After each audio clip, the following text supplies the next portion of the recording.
नमस्कार, हमारे छत्तीसगढ़ लेकर मैं हूं आपके साथ संदीप निरंजन सरकार। खबरों का रुख कर लेते हैं। छत्तीसगढ़ विधानसभा के अध्यक्ष डॉक्टर रमन सिंह और डिप्टी सीएम अरुण साव अपने एक दिवसीय प्रवास पर राजनांदगांव जिले के धर्म नगरी डोंगरगढ़ पहुंचे, जहां उन्होंने विश्व प्रसिद्ध मां बमलेश्वरी देवी की पूजा अर्चना कर प्रदेश की खुशहाली की कामना की है।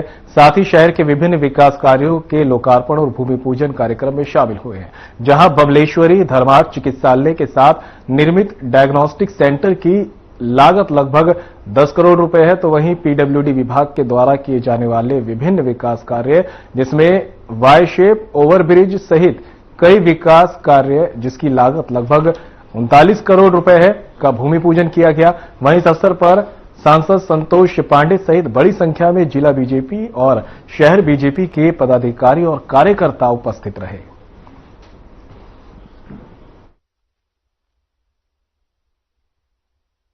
मां बमलेश्वरी के इस पावन धाम डोंगरगढ़ आना हुआ। 39 करोड़ 23 लाख के विभिन्न कामों का लोकार्पण भूमि पूजन संपन्न हुआ है। साथ ही मां बमलेश्वरी ट्रस्ट ने डायग्नोस्टिक सेंटर तैयार किया है, उसका शुभारंभ हमने किया है। निश्चित रूप से ये बहुत बड़ी सौगात आज डोंगरगढ़ को मिली है, चाहे डायग्नोस्टिक सेंटर के रूप में या बहुप्रतीक्षित मांगों का आज जो लोकार्पण भूमि पूजन हुआ है।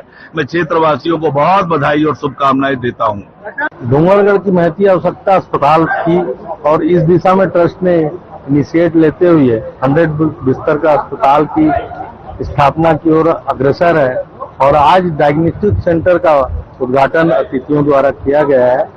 करीब करीब इसकी 10 करोड़ की लागत हम आंक रहे हैं। जब पूर्ण सुविधा युक्त ये अस्पताल तैयार होगा तो 10 करोड़ रुपए लगेंगे। साथ ही हम लोग 60 लोगों का नर्सिंग स्टाफ का और 8 डॉक्टरों का फ्लैट भी पीछे तैयार हो रहा है। तो ऐसा एक कॉन्सेप्ट कर रहे हैं कि यहाँ किसी को भी कहीं दूर जाके इलाज करने की आवश्यकता ना पड़े, ऐसी ट्रस्ट मंडल द्वारा व्यवस्था करने का प्रयास किया जा रहा है। अभी तो देखिए 12 बजे 1 बजे किसी का भी कोई बीमार होता है तो बड़ा असमंजस हो जाता है कि हम कहाँ जाए। हम ऐसी व्यवस्था यहाँ करना चाह रहे हैं कि कोई भी फोन करे तो अगले 15-20 मिनट में यहाँ की एम्बुलेंस उसके घर उसको पिकअप करने के लिए खड़ी।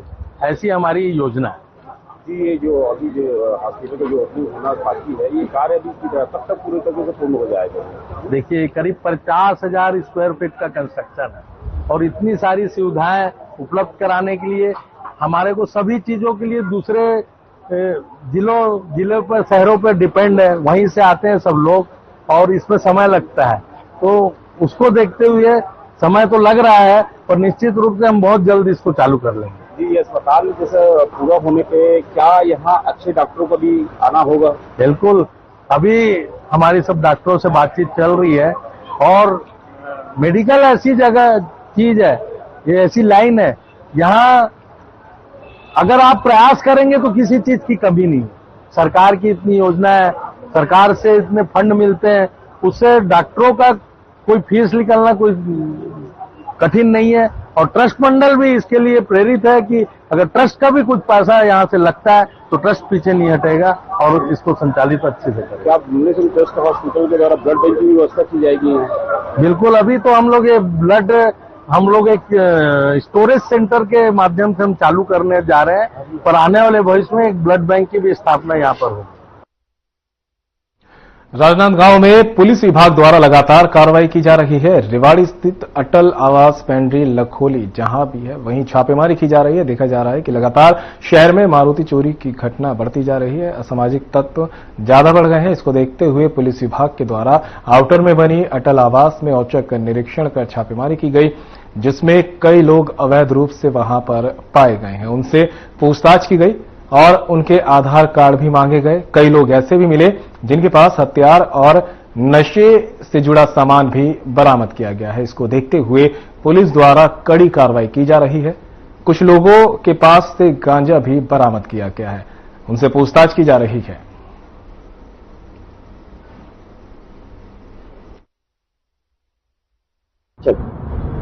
जी बताएंगे, लगातार पुलिस चेकिंग कर रही है। हमारे माननीय पुलिस अधीक्षक महोदय के निर्देश में शहर में जो लगातार असामाजिक तत्वों का जमावड़ा है, उसके द्वारा कुछ छोटे मोटे घटनाएं चाकूबाजी की जा रही है। ऐसे इलाकों के पहचान कर वहां पे हमारे द्वारा लगातार औचक निरीक्षण किया जा रहा है, जिसमें उनके घर की तलाशी, उनके पास से कुछ ऐसे हथियार वगैरह है, उनकी बरामदगी, अवैध मादक पदार्थ की बरामदगी, इस पे लगातार कार्रवाई की जा रही थी। हमारे द्वारा पूर्व में अटल नगर पेंड्री में भी हमने वहां पे छापेमारी की थी। इसी क्रम में कल हमारे द्वारा लाखोली कनालपुरी एरिया के जो बस्तियां जहाँ पे बदमाश बच्चे निवास करते हैं, उनके निवास स्थानों पर छापेमारी की गई। वहां से हमें एक व्यक्ति के पास हथियार भी मिला है, जिस पर आमचटिक कार्रवाई की गई है। मादक पदार्थ वगैरह, हाँ, कुछ लोगों के पास में छोटा वो गांजे की पुड़िया वगैरह प्राप्त हुई थी, उस पर भी हम कार्रवाई कर रहे हैं, और जो बेचने वाला संबंधित है उस पर भी हम कार्रवाई कर रहे हैं। एक व्यक्ति के घर में गमले में गांजे का, हाँ, वो गांजे का सेवन करता था, उसके द्वारा लगा हुआ था, तो उसको भी हमने जब्त किया गया है, उस पर भी कार्रवाई की गई है। फरज चौक के पास घेराबंदी कर 2 गाड़ियों को पकड़ा है, जिसमें 6 मवेशी पुलिस को पाए गए। मुखबिर की सूचना के आधार पर पुलिस को पता चला कि 2 गाड़ियों में भरकर मवेशियों को महाराष्ट्र लेकर जाया जा रहा था और तत्काल पुलिस हरकत में आई सूचना के बाद, और फरज चौक के पास घेराबंदी कर 2 गाड़ियों को पुलिस ने पकड़ा है और आगे की पूछताछ की जा रही है।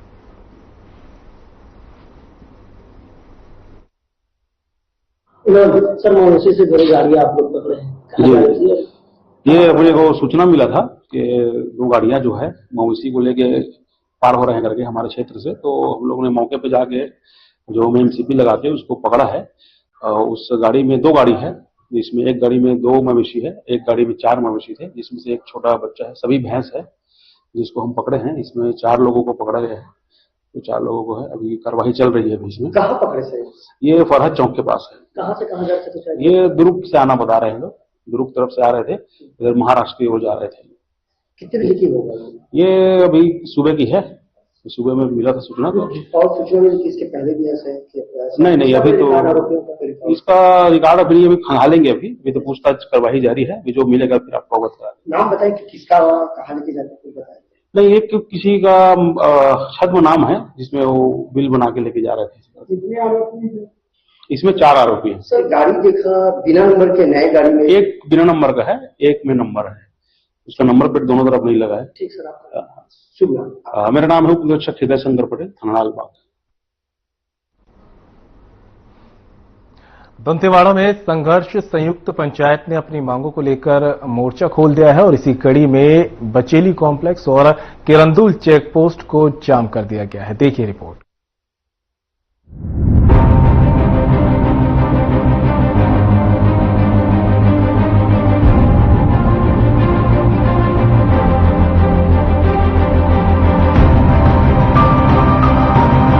दंतेवाड़ा में संघर्ष संयुक्त पंचायत ने एनएमडीसी परियोजना के तहत स्थानीय युवाओं के हितों की रक्षा के लिए बेमियादी आंदोलन शुरू कर दिया है। इसी कड़ी में सैकड़ों की संख्या में युवाओं ने भी बचेली कॉम्प्लेक्स और किरंदुल चेक पोस्ट पर जमा होकर आवाजाही को पूरी तरह से बंद कर दिया। तो एक और भी है हमारे बीच में जो प्रतिनिधि है, व्यक्ति है, उनसे मैं लेता हूँ। या आप अपना नाम बताइए। अच्छा, मेरा नाम भीमसेन मंडावी है। मंडावी भी आप बताइए कि 2 दिनों से आपने यहाँ पर एनएमडीसी स्थानीय भर्ती को लेकर यहाँ पर आए हुए हैं, क्या लगता है एनएमडीसी आगे क्या करना चाहता है? देखिए, आज के साथ तो तीसरा दिन है। हम लोग हमारा मांग यही है, यहाँ के स्थानीय लोगों को लगना चाहिए नौकरी। और उसी दिन शुरुआत दिन तो अपन जीएम साहब को आवेदन दिए, और जीएम साहब ने कहे कि हमारे हाथ में नहीं है। चलिए, हम मानते हैं उनके हाथ में नहीं है, लेकिन एक बड़ी चीज ये है, आप एनएमडीसी से रिटायरमेंट हुए वालों को आपने यहाँ का नियम कानून यहीं पर बना के उनको लेते हो, रिटायरमेंट वालों को सुविधा के रूप में, तो फिर वो क्या हम लोग बड़ा पोस्ट नहीं मांग रहे ना, L1 L2 की बात मांग रहे हैं। तो इसलिए यही मुद्दों को लेकर अनिश्चितकालीन यहाँ पर संघर्ष समिति की ओर से बैनर तले पर हो रहा है।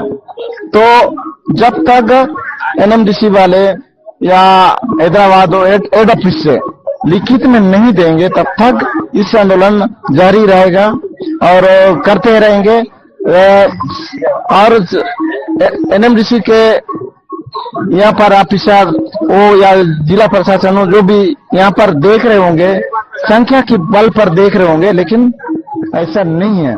हम अब संख्या बहुत है, अब खेती बाड़ी का सीजन है और इसलिए बदल बदल के कुछ पंचायतों में बदल के कम जनसंख्या में आते हैं। एक चीज महोदय जी, यहाँ पर ये आता है कि लंबे समय से यहाँ पर एनएमडीसी का जो प्रदर्शन और अपने मांगे को पूरा मांगते हैं, मगर इस बार जो युवकों को देखकर तो हमें भी अच्छा लगा कि कहीं ना कहीं मांग पूरा हो सके। इसमें क्या कहेंगे आप? नहीं, वो तो सही बात है। हम लंबी समय से हमारा आस्था के रूप में नंदराज पहाड़ हो या पेट्रोल मेटा हो और जल जंगल जमीन की बात हो, हम यहाँ के किसानों के साथ, मजदूरों के साथ इस आवाज उठाते थे। इस लड़ाई यहाँ के युवाओं का, बेरोजगारों का एक पहला मांग है। हम लोग पढ़ लिख कर, शिक्षित होकर हम कहाँ जाएंगे? और यहाँ पर हमारे बस्तर में बाहर के लोगों को 2 जगह किरंदुल और बचेली में प्रोजेक्ट है। इस जगह के लिए हम लोग बड़ा पोस्ट तो नहीं मांग रहे ना, केवल छोटे छोटे पोस्ट मांग रहे हैं। उस चीज के लिए अपन डटे हुए हैं और जब तक नहीं ले हमारे लोगों को, स्थानीय लोगों को जब तक नहीं लेंगे तब तक यहाँ के इस आंदोलन जारी ही रहेगा। Thank you.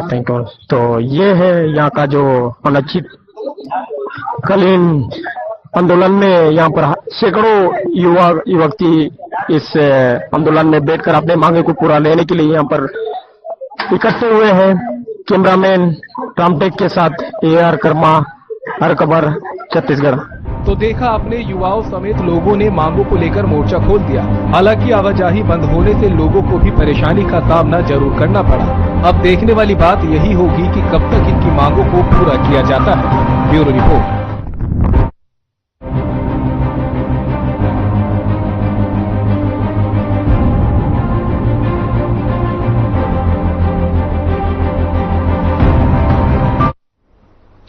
मुख्यमंत्री विष्णुदेव साय ने तपकरा तहसील कार्यालय का शुभारंभ किया और इस दौरान उन्होंने संबोधित भी किया है। क्या कुछ खास रहा कार्यक्रम में, आपको दिखाते हैं।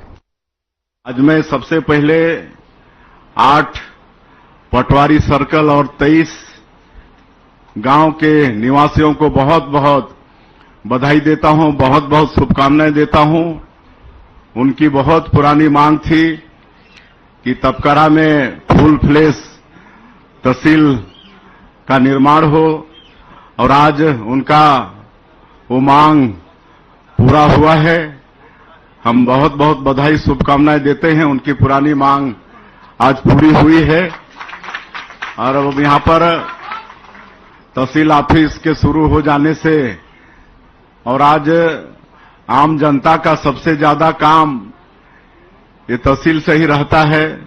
पटवारी, RI, तहसीलदार, SDM, ये सब सही रहता है और ये सब काम अब 33 गांव वालों का यहीं पर हो जाएगा। उनको एक सुविधा देने का प्रयास आपके इस क्षेत्र के विधायक ने आप लोगों के लिए किया है और यहां पर बहुत अच्छा, हालांकि पुराना मकान है लेकिन एकदम नया मकान जैसे इसको जीर्णोद्धार कर दी है। इसके लिए जिला प्रशासन का भी हम धन्यवाद देना चाहेंगे और अंदर पर्याप्त कक्ष भी है।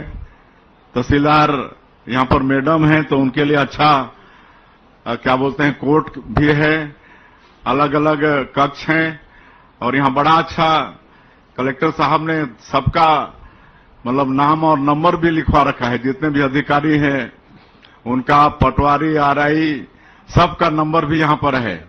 इतना तक कि वकील लोगों का नाम और नंबर भी है। तो आप लोगों को बड़ा सहूलियत होगा इस सबसे। तो एक प्रयास हुआ है और आप सब लोग विधायक बनाए हैं और आप लोगों का आशीर्वाद है कि आज मुख्यमंत्री के रूप में काम करने का अवसर मिला है। और अभी हमारी सरकार को 17-18 महीने हो रहे हैं, 1.5 साल करीब हो रहे हैं। तो 1.5 साल में काफी कुछ काम सरकार के माध्यम से हम लोगों ने किया है।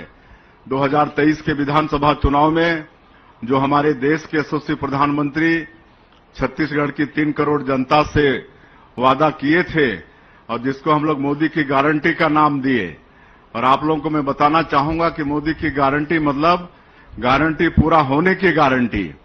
आज पिछली सरकार में 18 लाख गरीब लोग प्रधानमंत्री आवास से वंचित हो गए थे और प्रधानमंत्री जी का वादा था कि हमारी सरकार बनेगी तो मुख्यमंत्री सबसे पहले आवास स्वीकृति का काम करेगा।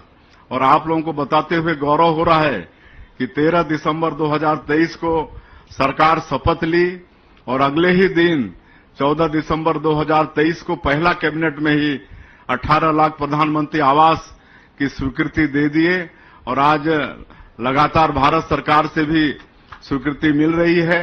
और इतना काम अभी प्रधानमंत्री आवास का चल रहा है पूरे प्रदेश में कि अभी हम सुशासन तिहार में हर जिले में गए, समीक्षा किए तो विलंब का कारण हम पूछे कि भाई क्यों विलंब हो रहा है प्रधानमंत्री आवास का जब पैसा मिल गया है, तो ये कारण सामने में आया कि इतना ज्यादा प्रधानमंत्री आवास सैंक्शन हो गया है कि मिस्त्री लोग ही नहीं मिल रहे हैं, सेंटरिंग प्लेट ही नहीं मिल रहा है। तो ये हाल हो गया है। आप सब लोगों को मालूम है कि पिछले समय बिलासपुर में हमारे देश के यशस्वी प्रधानमंत्री आए थे तो एक साथ 3 लाख प्रधानमंत्री आवास का गृह प्रवेश कराए थे। उसके कुछ महीने बाद हमारे देश के पंचायत मंत्री आए थे आदरणीय शिवराज सिंह चौहान जी, तो 51,000 का गृह प्रवेश कराए थे। और अभी जो सुशासन तिहार चला उसमें सब हमारे मंत्री सांसदगण हम लोग सब लोग गृह प्रवेश कराए हैं। तो ये प्रधानमंत्री आवास का काम चल रहा है और हमारे प्रधानमंत्री चाहते हैं कि हर गरीब का पक्का का मकान हो। और अभी जो 18 लाख प्रधानमंत्री की स्वीकृति के बाद एससीसीसी 2011 और आवास प्लस में जिनका भी नाम सूची में था उस सब का मकान सैंक्शन हो गया है। अब आवास प्लस प्लस का सर्वे हुआ है और आवास प्लस प्लस में और थोड़ा छूट दिया गया है कि जिसके नाम से 2 टू व्हीलर होगा उसको भी प्रधानमंत्री आवास दिया जाएगा। 5 एकड़ असिंचित जमीन होगी जिसके नाम से उनको भी देंगे, 2.5 एकड़ सिंचित जमीन होगी उनको भी देंगे और 15,000 रुपया मासिक आय जिनकी होगी उनको भी प्रधानमंत्री आवास देंगे। तो मुझे पूरा विश्वास है कि आप सब लोग जिनको भी जरूरत है सर्वे कराए होंगे। तो आने वाले समय में इस साल के बजट में माननीय प्रधानमंत्री जी फिर 3 करोड़ इस देश में प्रधानमंत्री आवास की व्यवस्था किए हैं, तो उसमें निश्चित रूप से हम लोगों को हिस्सा मिलेगा और जो भी जिनको भी प्रधानमंत्री आवास चाहिए वो सबको प्रधानमंत्री आवास देंगे। किसानों का वादा भी पूरा किए हैं। 2 साल से 21 क्विंटल प्रति एकड़ धान खरीद रहे हैं, 3100 रुपया धान का कीमत भी दे रहे हैं और अंतर की राशि को भी एक मुश्त दे रहे हैं। 2 साल का बकाया बोनस था 13 लाख किसानों का, 3716 करोड़ रुपया उसको भी दिए। और महतारी बंधन योजना में आज 70 लाख से ज्यादा माताओं को हर महीना 1-1 हजार रुपया दे रहे हैं। यहाँ पर माताएं बहुत बैठी हैं, सबको मिल रहा है कि नहीं मिल रहा है? तो एक बार हाथ उठाई, किनको किनको मिल रहा है? अच्छा, सबको मिल रहा है। और किनको नहीं मिल रहा है? किनको नहीं मिल रहा है उनको वो हाथ उठाए। अच्छा, तो हो सकता है किसी का नाम छूटा होगा या हम लोग नया बहू करके लाए होंगे ना शादी करके, तो उनका भी नाम जोड़ना पड़ेगा। और हमारी बेटी भी कहीं गई होगी शादी होके तो वहां भी नाम जुड़ेगा। तो चिंता करने की बात नहीं है, फिर ऐप खोलेंगे और ऐसे जिनका भी नाम छूटा है या नई जिनकी शादी हुई है सबका नाम भी जुड़ेगा महतारी बंधन योजना में। तो आज 70 लाख से ज्यादा माता बहनों को दे रहे हैं। आज 5.5 लाख से जो कृषि मजदूर हैं, जो भूमिहीन हैं, उनको 10,000 रुपया भी पंचायत चुनाव के पहले देने का काम किए हैं। तेंदुपत्ता का दाम बढ़ाए हैं 5,500 मानक बोरा। और अब चरण पादुका योजना फिर शुरू किए हैं, है ना। बीच में सरकार बंद कर दी थी इसको कांग्रेस की सरकार, तो उसको फिर हम लोग चालू कर रहे हैं। कहे कि हम लोग जानते हैं कि ऐसे भी लोग होते हैं गांव में जो चप्पल जूता भी व्यवस्था नहीं कर पाते हैं और जंगलों में जाना पड़ता है इस साल थोड़ा सा तो कांटा खूंटी उनके पैरों में गड़ता है, तो उस सबके लिए फिर चरण पादुका योजना लागू कर रहे हैं। और अभी इस साल थोड़ा लेट हुआ, अगले साल तेंदुपत्ता तोड़ाई के पहले ही बांट देंगे। इस साल तो की शुरुआत था, इसलिए अभी बांटने का काम चल रहा है। तो ये सब काम हम लोग लगातार कर रहे हैं। और अभी जैसे हम लोग का वादा था कि पंचायत वालों को अब बैंक जाना नहीं पड़ेगा, उनको पंचायत में ही बैंक की व्यवस्था होगी।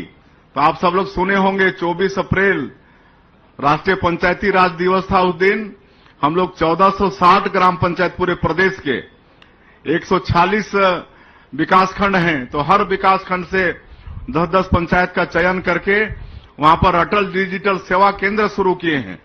और पंचायत भवन के ही एक कमरा में इसका कार्यालय खुला है और वहां अब हमारे पंचायत के लोगों को वहीं पैसा मिलेगा, पैसा जमा भी कर पाएंगे, वहां से पैसा निकाल भी पाएंगे। 1460 ग्राम पंचायत में ये व्यवस्था शुरू हो गया है 24 अप्रैल से, और आने वाले 6 महीना में और 5000 पंचायत को जोड़ने वाले हैं इस सेवा से, अटल डिजिटल सेवा केंद्र से।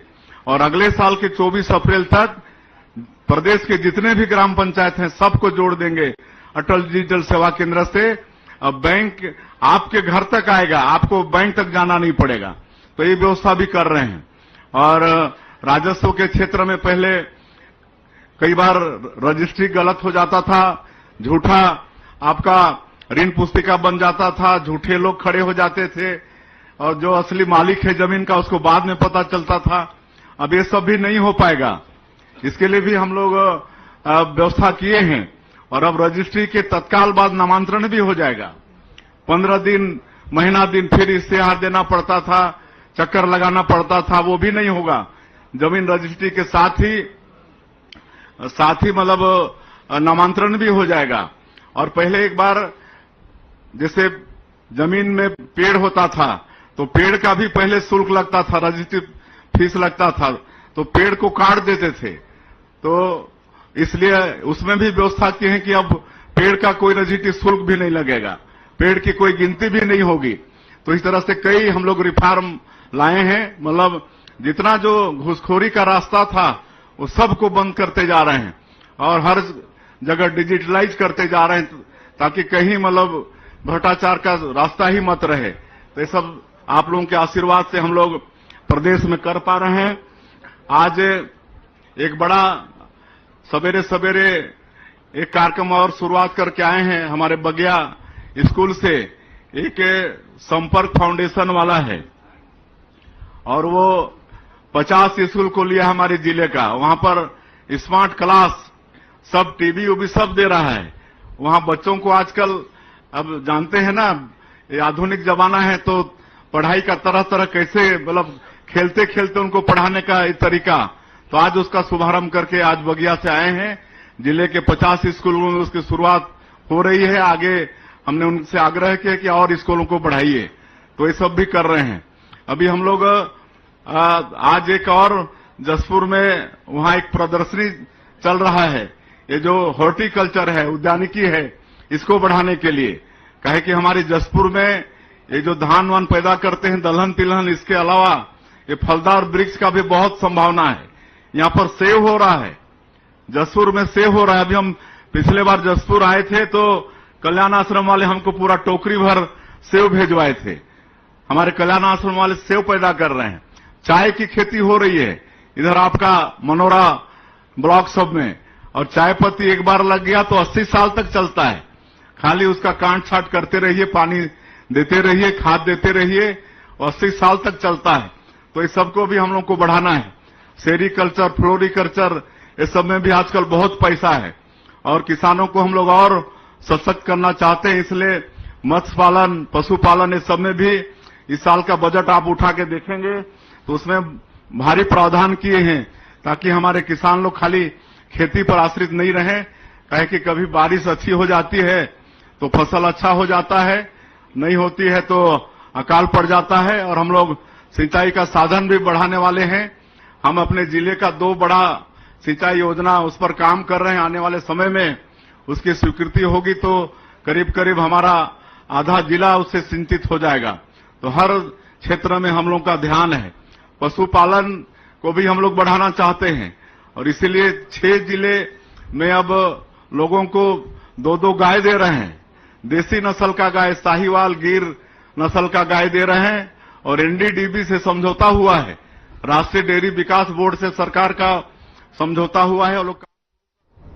और चलिए, बुलेटिन में मेरे साथ इतना ही। दीजिए इजाजत। नमस्कार।